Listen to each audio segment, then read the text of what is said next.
Dr. Naomi Okonkwo had 11 minutes of oxygen left, and she was spending them trying to save a plant. The bunker beneath the Iowa test farm had been sealed for 6 days, ever since the sky over 3 continents turned the color of rust.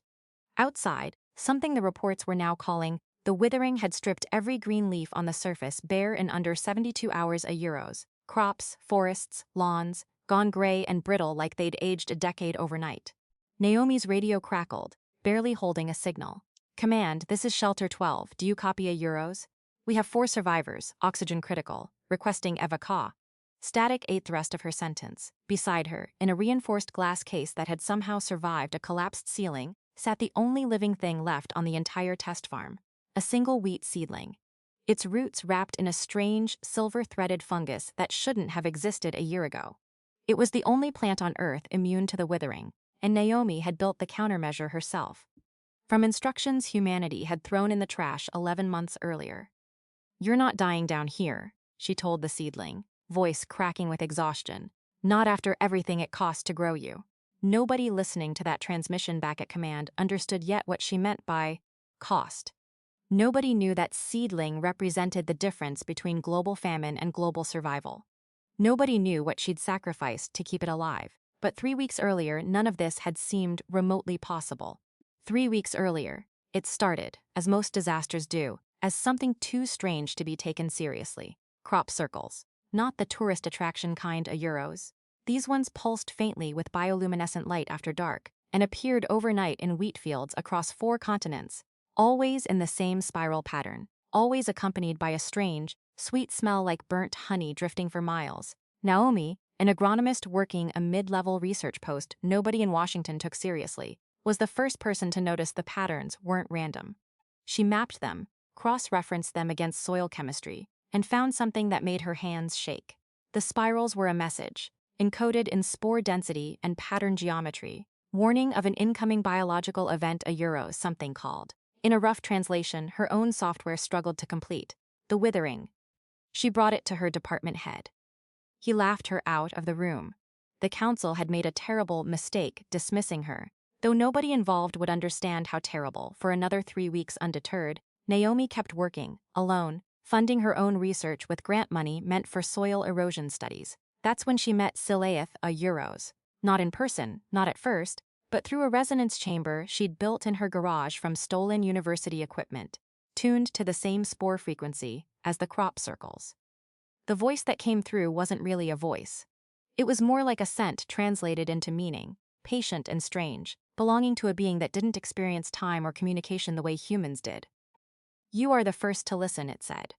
"I am called Silaeth, of the Yeventh root Schwar. Your world stands in the drift path of the withering a euros, a migratory blight that consumes photosynthetic life to fuel its next dormancy cycle. It has already claimed 2 worlds we tried to save. We do not wish to watch a third." Naomi's throat went dry. "How long do we have?" 21 of your days," Silaeth answered. "We have already given your world the countermeasure. You call it crop circles. We call it a gift you refuse to open." That gift, it turned out, was buried in the spiral patterns themselves a euros, a genetic blueprint for a symbiotic fungus capable of shielding plant roots from the withering spores. Silaeth's people, the Yevanth, were an ancient network of plant-based intelligences who communicated across their homeworld through root systems and spore signals, a civilization built on patience and interconnection, rather than speed or conquest. They'd tried reaching Earth's governments directly, twice, through radio bursts too complex for any translation software to fully decode. Both times, the signals were logged as cosmic background noise and ignored. Nobody at Mission Control realized the aliens had already tried and failed to warn them a euros, twice a euros, before Naomi ever got involved.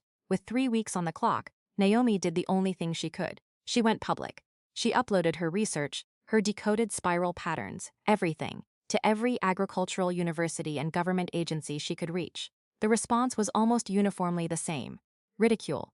One senator called it the most expensive game of connect the dots in American history. A late-night host built an entire monologue mocking Doomsday Wheat Lady, and the clip went viral for exactly the wrong reasons. Only one person took her seriously: Hank Delacroix, a 4th-generation Louisiana farmer who'd lost half his family's land to unexplained soil blight the previous season a euro. Blight Naomi's data suggested was an early isolated withering test pulse. I don't care if it's aliens or acid rain, Hank told her over a crackling phone call. If you've got something that can save a crop, I've got 200 acres and nothing left to lose trying it. Everything changed in the next few seconds, because that single phone call became the first real-world trial of humanity's only defense against an extinction-level event. Nobody in power believed was coming. The countermeasure worked a euros, barely imperfectly, on a tiny scale. Hank's test plot survived a localized blight pulse that killed every other field within 50 miles. It should have been front-page news. Instead, it took 9 more days and 3 more independent confirmations before anyone in Washington bothered to return Naomi's calls. By the time the government finally listened, the Withering's true wave was already 48 hours from atmospheric entry. The truth stunned agricultural officials into silence when Naomi finally stood before an emergency briefing and explained that Earth's entire food security now depended on mass-producing a fungal countermeasure from alien genetic code in under 2 days, using facilities never designed for anything close to that timeline. Sci-Fi, watching through the resonance link, delivered one final piece of information that changed the entire equation. The countermeasure requires a living carrier to stabilize before mass distribution, the being explained. A single seedling, nurtured directly through the Withering's first exposure wave, generating enough spore density to replicate the shield naturally across a wider area. Without that carrier, your synthetic batches will fail within days. Naomi understood immediately what that meant. Someone had to keep one seedling alive, by hand, through the worst of the withering itself, in conditions almost guaranteed to be lethal to a human without proper shelter. She didn't hesitate. Hank argued. Her own research team argued. Even Sci-Fi, in its strange patient way, asked if she understood the risk. I've spent 3 weeks being called crazy for trying to save people who wouldn't listen, Naomi said. I'm not stopping now because it got dangerous. A difficult decision had just been made a euros, one that would either save millions or cost Naomi everything.